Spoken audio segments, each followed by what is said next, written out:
100% বাঙালি, আমরা অন্য কোনো জাত নেই। কেন নেই? 2 টাকা নিলে আমার দেশে যাবে, আমার ভাই নিবে। ধীরগতিতে চালাবো গাড়ি, নিরাপদে ফিরবো বাড়ি। সৌদি আরবের জেদ্দায় ধীর গতিতে চালাবো গাড়ি, নিরাপদে ফিরবো বাড়ি এই স্লোগানে পথ চলা শুরু হয় Star View company food delivery riders Milon Hunger station.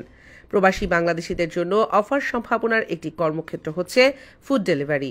Saudi আরব জেদ্দা থেকে আনোয়ার হোসেন রাজু জানান, শরীয়তপুর নড়িয়া ভোজেশ্বরের কৃতি সন্তান আরিফুজ্জামান মাতব্বর কোম্পানিটির ব্যবস্থাপনা পরিচালক।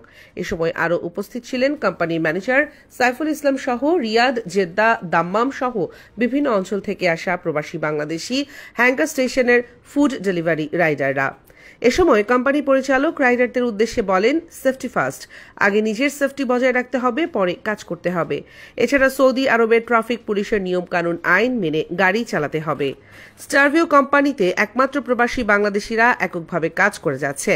তিনি আরো বলেন, একজন প্রবাসী ঠিকঠাকভাবে ডিউটি করলে মাসে 7 থেকে 8,000 রিয়াল আয় করা সম্ভব। এ সময় তিনি পারফরম্যান্স অব দ্য ইয়ারের 10 জন রাইডারের নাম ঘোষণা করেন। তাদের মধ্যে 2 জন রাইডার 1 মাসে বেতন পেয়েছে 8,600 সৌদি রিয়াল, আরেকজন লিঙ্কন পেয়েছে 7,300 সৌদি রিয়াল। কাজটি যেহেতু একটু ঝুঁকিপূর্ণ, কিন্তু সাবধানে গাড়ি চালাতে পারলে এবং ঠিকভাবে ডিউটি করলে টাকা কামানোর অপার সম্ভাবনা রয়েছে ফুড ডেলিভারি তথা হাঙ্গার স্টেশনে। নোয়াখালী টিভি, বৃহত্তর নোয়াখালীর প্রতিচ্ছবি।